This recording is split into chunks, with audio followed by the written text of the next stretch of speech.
Yo, what's up? It's your girl, Father Long Legs. You know me, Daddy T. I'm so excited for my guest today. We met at the Asian American International Film Festival. He is a director, writer, actor extraordinaire. He created the film Therapy Dogs, which it's a movie, but I guess it was in the doc category at AAIF. But yeah, he's gonna be huge. Ethan Ang, filmmaker slash young wonderkind. What's up? Hi, thanks for having me. Thanks for doing this. You're currently in Canada right now? Yeah, I'm in Toronto. That's where I live. I have a I live with my mom, my dad, my brother, and here I am in the basement. Aw, that's nice. Well, I was really excited to have you on because I saw your film called Therapy Dogs, and it's just so good, and I feel like it just captures it's very authentic, and I'm sure you've heard that a lot. But this podcast is all about confessions. Generally speaking, we talk about anything from like very light stuff like people liking weird videos online to kind of like deeper like teenage stuff. So I thought this was a real fun place to talk to you since you made this as a teenager and it really captures that high school era, which I say it like I'm old, but I am, and but you're also not. You're not old. You're And still you're still young. I should say it was me and Justin when we were showing the film at the festival, we like drove for like 10 hours straight. It was like demonic. We drove through the night and there were like Wow. deers like running past and at any time we could have like collided and it was really freaky. And then we Wow. arrived into New York that morning, or I guess by the time it was afternoon, and we sat in those chairs of that like award ceremony, and that's Uh-huh. when I met you. Hmm. So and immediately hit it off. And Uh-huh. even though we didn't really have much press going into that festival specifically, um, yeah, I don't know. I'm really glad that you came and you checked out the movie. Like that means a lot. Thank you. Yeah, of course. And it's fun that the name is Therapy Dogs because I really had no idea what to expect going in. And I feel like it's a great name, but it's not about therapy dogs. But I do on this podcast talk a lot about therapy and mental health because, which is ironic as a comedy podcast because it's so funny. No, but because I grew up in an immigrant family and I didn't start going to therapy till I was in my 20s, and it was a way for me to just like feel heard, which is also comedy for me. So yeah, I'm a little curious about the name. I mean, I know there's a scene in the movie where you guys are playing with therapy dogs, but was there a specific reason you decided to go with that name? Well, that name was Justin's genius. He's really good at thinking of sick names. And for the longest time when we were writing the movie, I didn't want to commit to a name because I thought that'd be dumb. Like I wanted the identity of the film to announce itself. But yeah, Justin was like, "Hey, Ethan, therapy dogs," and I was like, "That is sick, man! I can't even be stubborn and be like and shoo it away. It was too good." And I knew why he thought of that, and it came from a really heartfelt place. It's because, you know, so much of this film was not us making it for other people, but it was us Hmm. making it for each other. And that's kind of like, what our friendship was throughout that Yeah. time was kind of like the bond you have with a therapy dog, but instead of, Hmm. um it's yeah. And there's a lot going on in high school, and even though this movie, as you'll see in the trailer, is full of stunts and it looks like Jackass if it was a John Hughes movie, really, this is you know our way of you know having a cathartic experience, really. I love that. And just for listeners, Justin Morris was his co-writer, or I don't know, your partner. I don't know if you guys are like on a Yeah, team now, partner in crime.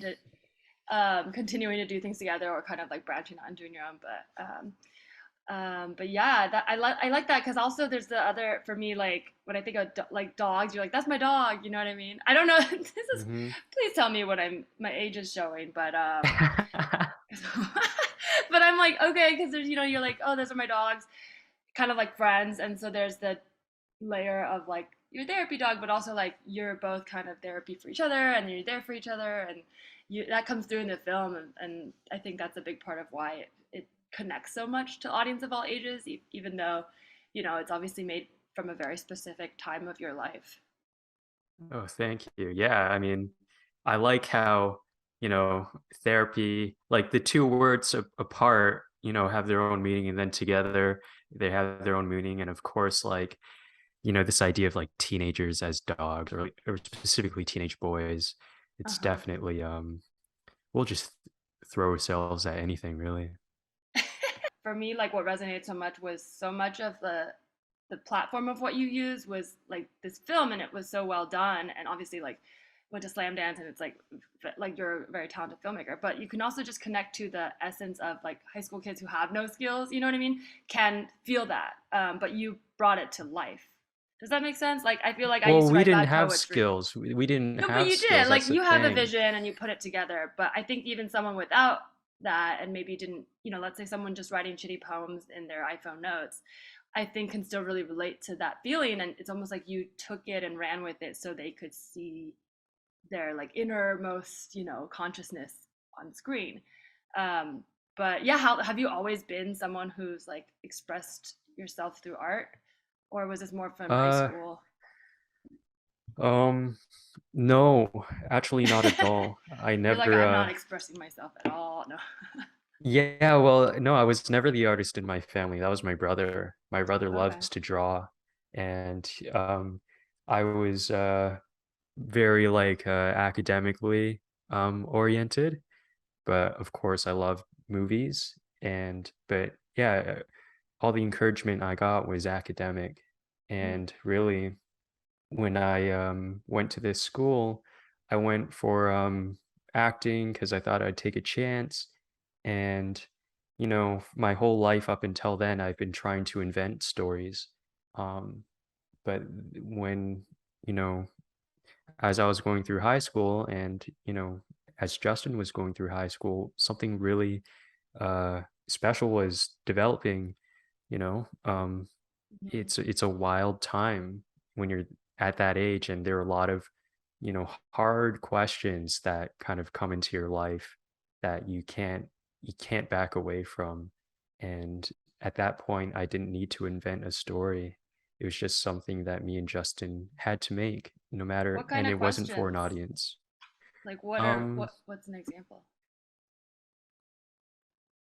will my life after high school just be me, being a boring adult and just like toiling to the grave, and Oh man. just all the Hmm. cliches. It's like Yeah.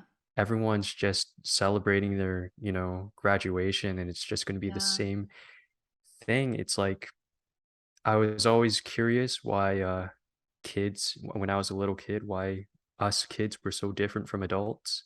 And the Huh. process of childhood and teenagehood is kind of seeing how a bright-eyed kid turns into, that grumpy person on the subway. And it's a very terrifying thing. Huh. Yeah. Um, Wow, that is a very but sad way to put it. yeah. But no, I think in some ways in comedy we've kind of no, because as you're saying that, and I'm like, I just moved in with my boyfriend, and I'm like, oh yeah, like I'm 32, and I'm thinking about I'm getting to the point where if I want to have kids, I have to think about it. It's very scary because as a comedian, and also as someone who's kind of stayed fairly like young in terms of spiritually, I feel like there wasn't a big shift, but it was because I tried really hard to hang on to that. And most of my friends are grown children. So, you know what I mean? But now they're kind of crossing over and having families. And you saying that does resonate because I'm like, oh my gosh, like I still think about this.